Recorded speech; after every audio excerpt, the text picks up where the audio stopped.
How are you students? I hope you all are good. So today we are going to start the phrases and the clause. So the phrases. Read the following sentence. To err is human. Noun. He wants to get rid of this pen. Verb. She sits in a corner. So in a corner means adverb. Honesty pays in the long term. In the long term we are using here as adverb. The line is best to pray. So best to pray here we are using as a adjective form. The shall return in a moment. So in a moment as adverb we are using.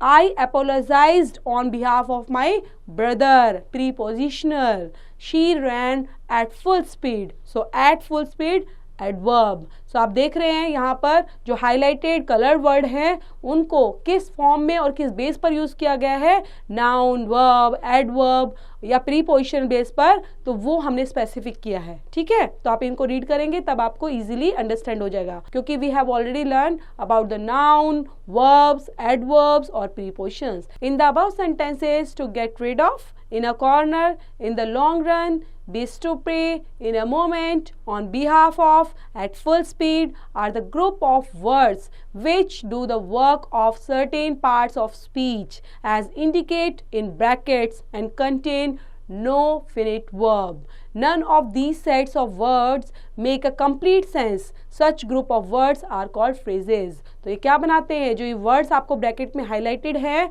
और जो दिखाए हुए हैं कि आपको जब examples में आप रीड आउट करते हैं हाईलाइटेड ब्लू कलर से हैं, तो वो क्या दिखा रहे हैं, वो फ्रेजेस को शो कर रहे हैं. और फ्रेजेस क्या करती है, कंप्लीट सेंस दिखाती है कि वर्ड्स के अंदर, उन वर्ड्स के अंदर मेक्स अ कंप्लीट सेंटेंस. और ये जो ग्रुप ऑफ वर्ड्स हैं इन्हीं को हम क्या बोलते हैं, phrase. A phrase is a group of words that does not make complete sense. It is a part of a sentence and it contains no finite verb. तो यहाँ पर बताया जा रहा है कि फ्रेज जो होती हैं वो एक सेंटेंस के अंदर ऐड की जाती हैं. ओके, लेकिन जब हम उनको ऐड करके कंप्लीट सेंस की फॉर्म में समझते हैं तो we can easily understand. Otherwise they does not make complete sense, तो वो कंप्लीट सेंस को फॉर्म नहीं करती. इवन वो सेंटेंस के अंदर कंटेन की जाती हैं no finite verb. So a few more examples of phrase. He enjoys reading books. तो यहाँ पे आप देखते रहेंगे हाईलाइटेड वर्ड को, और नॉन फ्रेजेस की तरह verb phrases, adverb phrase, noun phrase, adjective phrase में कैसे इनको यूज किया गया है. So he enjoys reading books ये है नाउन फ्रेज के रूप में. He want to get away from here verb phrase के अंदर. The boys are sitting in the adverb phrase. Playing football noun phrase. He is a man of good nature, so adjective phrase. The close. Read the following sentences. If you play well, you will win the match. She wrote while I spoke. Run fast or you will miss the bus.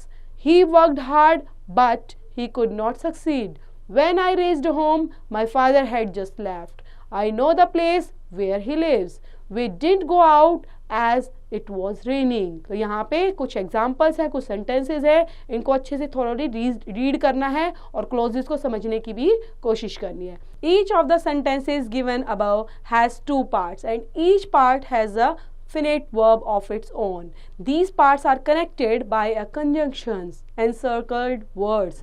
Such part are called clauses. तो clauses के बारे में बता रहे हैं कि किस तरह से हर एक सेंटेंस के अंदर जो आपके पार्ट्स होते हैं वो टू पार्ट्स में डिवाइडेड होते हैं और हर एक पार्ट में फिनिट वर्ब होती है उसकी अपनी. ये जो पार्ट्स होते हैं वो कनेक्टेड होते हैं कंजंक्शंस के थ्रू. ठीक है, कंजंक्शंस के थ्रू उनको क्या किया जाता है, ज्वाइन किया जा सकता है. जैसे कि जो वहाँ पे एनसर्कल्ड हो रखे हैं, जिन पर सर्कल लगाया गया है वो, ठीक है, वो कंजंक्शंस हैं. वो उन पार्ट्स को क्या करने का काम करते हैं, कनेक्ट करने का काम करते हैं, ताकि वो कनेक्ट कर पाए और एक सेंटेंस हमारा बड़ा बन पाए. है ना, छोटे छोटे सेंटेंस को हम किस तरह से ज्वाइन करके उसको एक लॉन्ग टर्म में किस तरह से यूज कर सकते हैं, एक बड़ा सेंटेंस फॉर्म कर सकते हैं. तो उन्हीं को यूज कर सकते हैं कैसे, एज अ कंजंक्शन यूज करके, और उन्हीं के पार्ट्स को हम बोलते हैं क्लोजेज.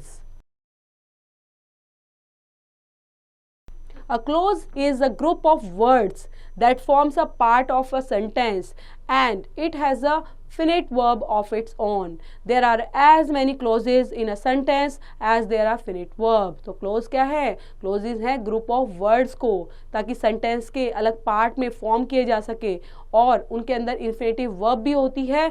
बहुत सारी clauses होती है sentences के अंदर. एक sentence के अंदर काफ़ी जो है क्लोजेज भी यूज हो सकती हैं. जैसे कि सेंटेंस और फ्रेज और क्लॉज के बारे में बात करते हैं.